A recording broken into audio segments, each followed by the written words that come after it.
Pernah nggak kalian bayangin, tidur siang sebentar, tapi pas bangun, dunia sudah berubah total. Bukan cuma ganti presiden, tapi mata uang sudah ganti.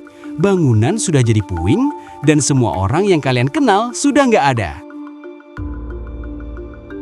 Inilah yang dialami 7 pemuda dan seekor anjing di dalam sebuah gua selama 309 tahun. Di sekolah, kita mengenalnya sebagai mukjizat. Tapi di enigma realitas, kita akan bertanya lebih dalam. Gimana cara sel tubuh mereka nggak busuk? Kenapa mereka nggak mati kelaparan? Dan apa rahasia sains di balik kalimat, kami tutup telinga mereka? Apakah ini murni keajaiban yang nggak bisa dinalar? Ataukah Tuhan sebenarnya lagi pamer teknologi suspended animation yang melampaui zaman? Mari kita bongkar protokol perlindungan tubuh yang terjadi di dalam Gua Al-Kahfi. Assalamualaikum warahmatullahi wabarakatuh.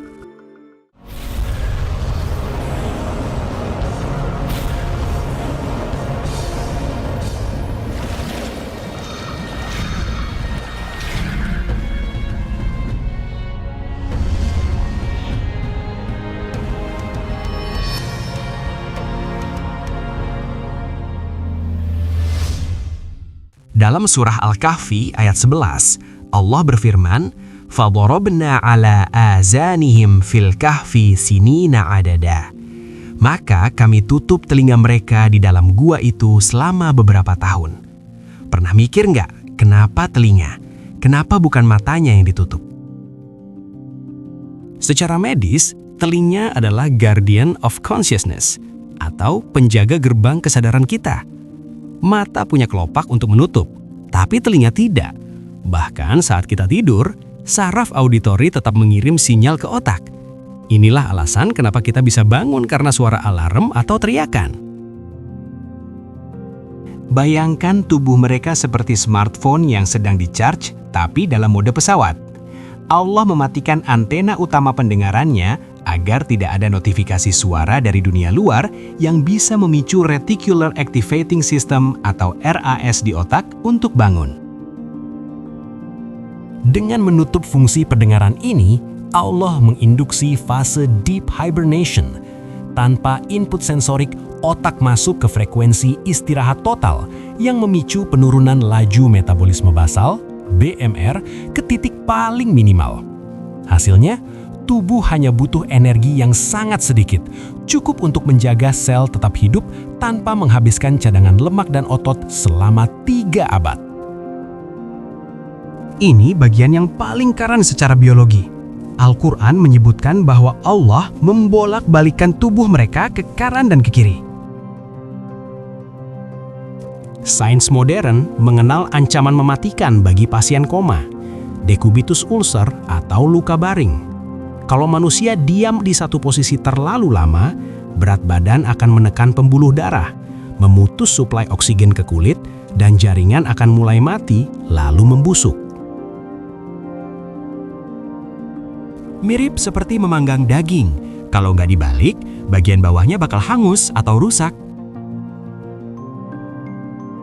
Di sini, Allah berperan sebagai fisioterapis mereka. Dengan membolak-balikan tubuh, tekanan pada jaringan didistribusi secara merata. Ini bukti bahwa mukjizat ini tetap menghormati hukum biologi.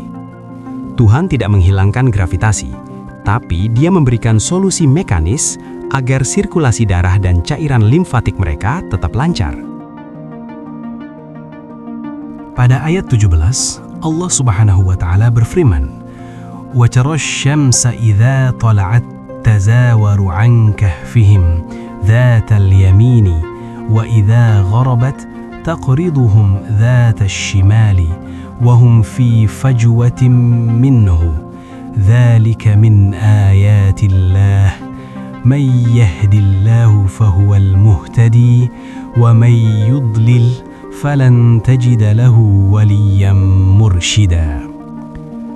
Dan engkau akan melihat matahari ketika terbit condong dari gua mereka ke sebelah kanan, dan apabila matahari itu terbenam, menjauhi mereka ke sebelah kiri, sedang mereka berada dalam tempat yang luas di dalam gua itu. Itulah sebagian dari tanda-tanda kebesaran Allah.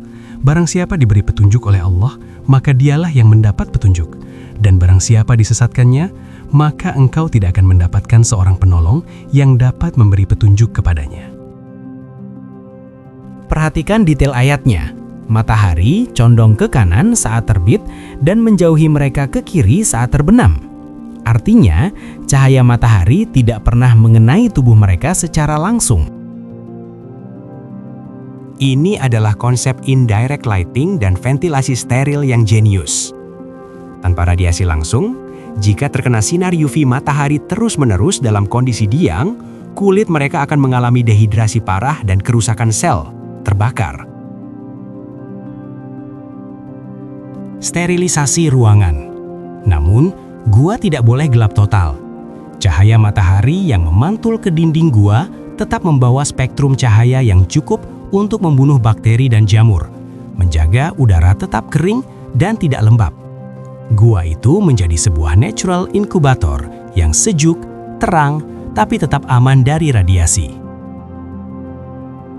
Pas mereka bangun, mereka merasa cuma tidur sehari atau setengah hari, padahal di luar sudah 309 tahun. Apakah ini dilatasi waktu? Einstein dalam teori relativitasnya membuktikan bahwa waktu itu tidak mutlak.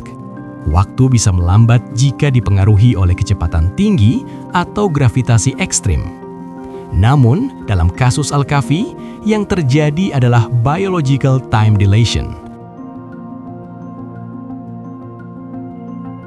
Kita tidak perlu memaksa rumus T sama dengan T0 dibagi akar dari 1 dikurang V kuadrat per C kuadrat, atau waktu yang dirasakan orang luar adalah waktu asli di dalam gua yang sudah terbagi oleh faktor kecepatan yang mendekati cahaya, karena mereka tidak bergerak secepat cahaya.